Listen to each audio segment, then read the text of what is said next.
الله الرحمن الرحيم. اهي السكينه اهي والحمام اهو.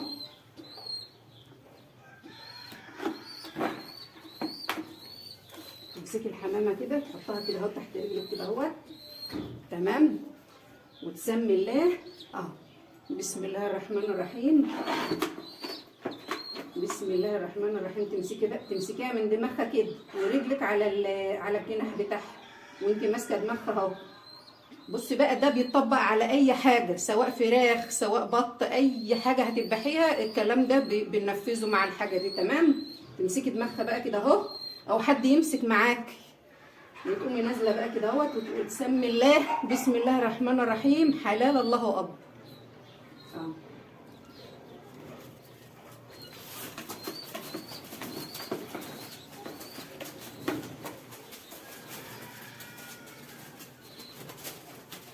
بسم الله الرحمن الرحيم. حلال الله اكبر.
بصوا بقى حبايبي، عايزه اوريكم حاجه. ناس برضه في ناس طلبوها مني. لو انت هتحشي الحمام بقى، لو هتحشيه يبقى في الوقت ده بعد ما يندبح على طول وهو سخن. يعني انا ذبحته وهو سخن كده، تفضي بقى الايه الحصاله اللي هو الاكل اللي هنا ده، هتفضيه بقى دلوقتي وهو سخن قبل ما يبرد. طيب هتفضيه ازاي بقى؟ يا حنون؟ انا هقول لكم يا حبايبي. يعني مثلا دي اهي، بسم الله ما شاء الله، اللهم طبعا هي واكله، انا حاطه لهم اكل الصبح واكلين، شوفوا الاكل قد ايه. فانا عايزه بقى اخلص من الاكل ده علشان ايه اللي هتحشي بقى. هتحشي رز، هتحشي فريك، براحتك بقى خالص. هتمسكي بقى الفردة الحمامه كده. تمام. وبالراحه بقى كده اهو تضغطي على الايه، هتضغطي على ضغطه بسيطه كده، هتقوم ظاهره بقى الايه الحصاله عندك اهي. كل ما هتضغطي بقى كده هتقوم ظهر بالراحه كده اهو. شوفوا ظهرت اهي، شايفين؟ هوريكم بس اقرب منكم الكاميرا اهي، ظهرت اهي. كل ما هتضغطي بقى كده على الريش، تضغطي على الريش هتقوم ظاهره بقى اللي فيها الاكل دي. تمام اهي.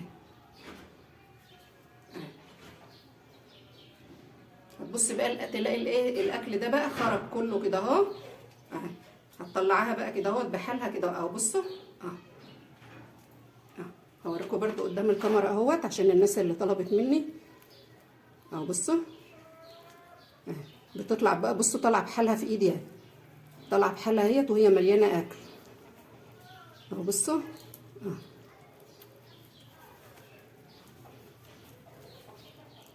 اهي طلعت بحالها اهيت اهي.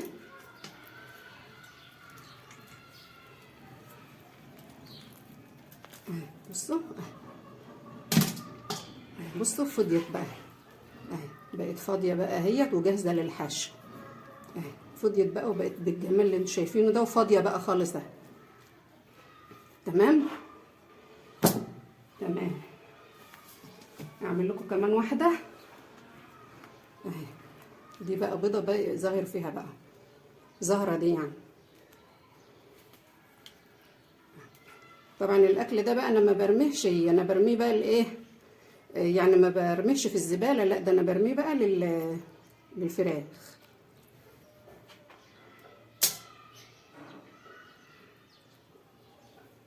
بصوا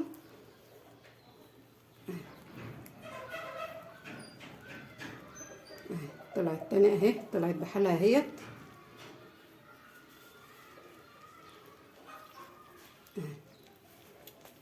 بصوا اهي فضي ده.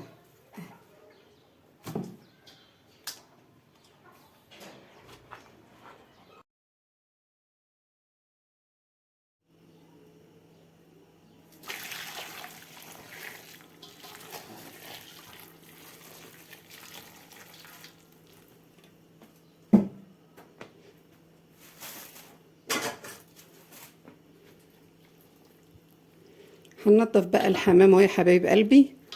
اهو الحمام طبعا ما بياخدش حاجه، وما تخليش الميه ايه تغلي، الميه ما تغليش، يا دوب بس الميه تسخن، يعني تسخن تسخن قوي، بس ما تخليهاش تغلي عشان ما ايه ما يتسلخش منك. انت عارفين الحمام ما بيستحملش. تمام. اه طبعا احنا هنصفي الميه دي بقى علشان ايه، عشان يعني ما اما يعني هو كده بقى خد وضعه اهو. بصوا، فهصفي الميه بقى ديت عشان اعرف انضف بقى براحتي، عشان اعرف امسكها بقى براحتي. هصفي الميه بقى وارجع لكم. صفينا بقى الميه اهي. طبعا انا بعمل الفيديو ده للايه، طبعا الستات البيوت عارفين الكلام ده كويس، بس دي حاجات بقى. طبعا الميه سخن، الحمام سخن جدا، فهجيب شويه ميه باردين، شويه ميه باردين هدردبهم عليه بس كده اهو، ارشهم عليه عشان اعرف امسكه. طبعا ستات البيوت عارفين الكلام ده كويس. احنا بنعمل الحاجات دي يا جماعه للبنات اللي هم الايه المبتدئات، اللي مقبلين على الجواز. ربنا يسعدهم يا رب. فالفيديو ده كانت واحدة طلبته مني، يعني عايزة طريقة الحمام من الألف للياء، من أول الذبيح لحد التنظيف لحد كل حاجة. فأنا طبعا تحت أمركم وعناية لكم حبايب قلبي، وما أقدرش إن أنا إيه حد يطلب مني حاجة وما أعملهاش. فأنا بقى إيه للأسف ما كانش عندي غير الأربع حمامات دول، ما لقيتش غيرهم. فانتوا عارفين الجو برد والحمام بيبقى يعني ايه عزيز شويه في الساعه دي. بس ايه الحمد لله ان انا لقيت دولت علشان بس ايه اعمل لها الفيديو اللي هي عايزاه. وان شاء الله يا جماعه باذن الله هنبدا بقى ايه ننتظم. وسامحوني بقى اذا كنت طولت عليكم وغبت عليكم شويه. طبعا لما بتيجي احنا ذبحنا قصدي نضفنا الحماميه اهي، طبعا لسه بقى هيتغسل كمان ويتنضف وكل حاجه. بس ايه انا بحب اشيل الكبشه ديت اول باول كده. طبعا بقى إيه ما ينفعش تقطعي الحمام من عند الركبه، لا الحمام بيتقطع من تحت منه، يعني يا دوب بتشيلي دي بس، الكبشه ده هي بس اهي. ليه بقى؟ عشان لما تيجي تكتفيه تعرفي تكتفيه. طبعا الموضوع ده بيتطبق على الفراخ وعلى البط، اي حاجه هتتكتف، يعني اي حاجه هتكتفيها لازم تقطعي بس الكبشه دي وتسيبي الحته دي كده. لو انت قطعت من عند الركبه وجيتي كتفتيه مش هيطول، رجليه مش هتبقى طايله، فهتبقى الحمامه بقى محطوطه كده وهي رجلها مفتوحه كده. لا احنا عايزين نكتفه كده اهو، ويبقى الشكل العام ليه حلو وجميل. عندك ضيوف، عندك حاجه حماتك ما تعيبش عليكي. تبقى تقول البت دي شاطره، دي شاطره في مكتفه الحمام ومخليه ايه احسن من بتاع المطاعم. اهو تمام كده. اه لسه بقى هنكمل بقى وبعدين نشطفه ونفتحه شغلانه يعني.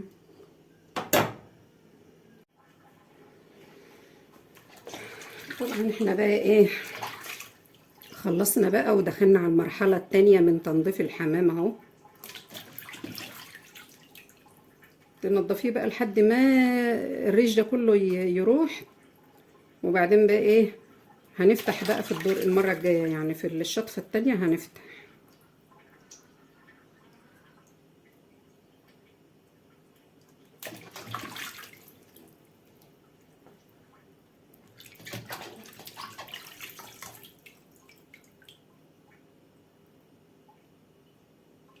طبعا دي سمرة شوية فبقى ظاهر فيها الريش قوي.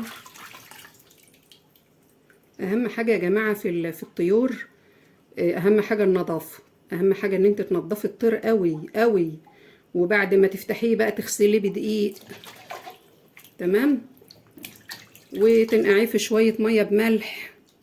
دي خطوة مهمة طبعا، مهمة جدا. سقطة خل في البتاع ده في المية، وانت نقعاه في المية بملح مفيش مشاكل. لما تحط سقطة خل بس ما تغيبش، يعني ما تغيبيش الحاجة في المية عشان الخل ما يهريش الحاجة منه.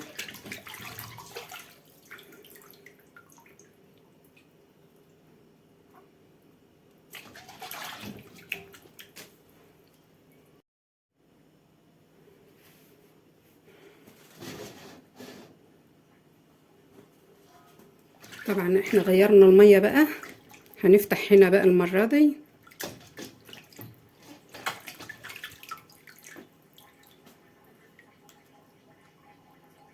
طبعا احنا شايلين بقى الاكل اللي كان هنا ده بعد ما ذبحناه على طول، عشان وسبت دي سليمة بقى. يعني انا خرجت البتاع، بس للاسف المقطع ده ما لقيته، مش تقريبا نسيت اشغل الكاميرا مصورش. كان نفسي قوي اوريلكم الحصاله وانا بطلعها، الاكل اللي هنا ده وانا بطلعه. ده الكلام ده بقى للي عايز يحشي، يعني اللي عايزه تحشيه. لكن اللي مش اللي ما بيحبهوش محشي هتفتحيه عادي، هتفتحي الحصاله عادي وتنضفيها. لكن انا بعمله كده عشان انا بحشيه. طبعا هي كده نطفت وما بقاش فيها حاجه اهي. هنفتحها بقى من هنا.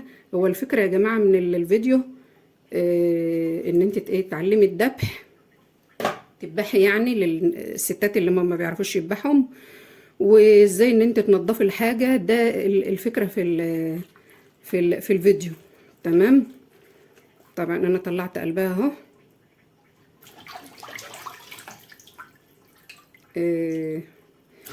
انتوا عارفين ان احنا في الفلاحين وعندنا محلات بتنظف وكل حاجه، بس انا ما بحبش اطلع حاجتي بره، ما بحبش اعمل اي حاجه بره.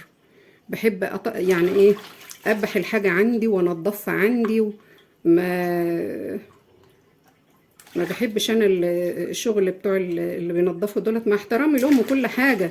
بس انا طالما مربيه الحاجه عندي هاخدها انضفها بره ليه؟ لكن انا لو شارياها بقى، يعني مثلا لو شاريه فرخه بيضه هنضفها وانا واقفه في المحل. يمكن انا لو مربيه الحاجه دي عندي فما فيش داعي ان انا اخرجها بره، لا هنضفها في بيتي، تمام. كده بقى ما بقاش فيها حاجه اهي، نطفت اهيت. طبعا لما تيجي تكتفي بقى هتكتفي كده اهو، اهي اهي دخلت بكل سهوله اهي. ولما نيجي بقى نحشيه هنشوف ازاي هتخلي هنشوف ازاي هنحشيه مع بعض وبشويش كده اهوت، من غير ما تقطعي الجلد ولا اي حاجه. وهنحشيه مع بعض وهنحمره يعني ايه، وهنقدمه لكم على طبق من فضه. والف هنا حبايب قلبي، ربنا يخليكم ليا يا رب.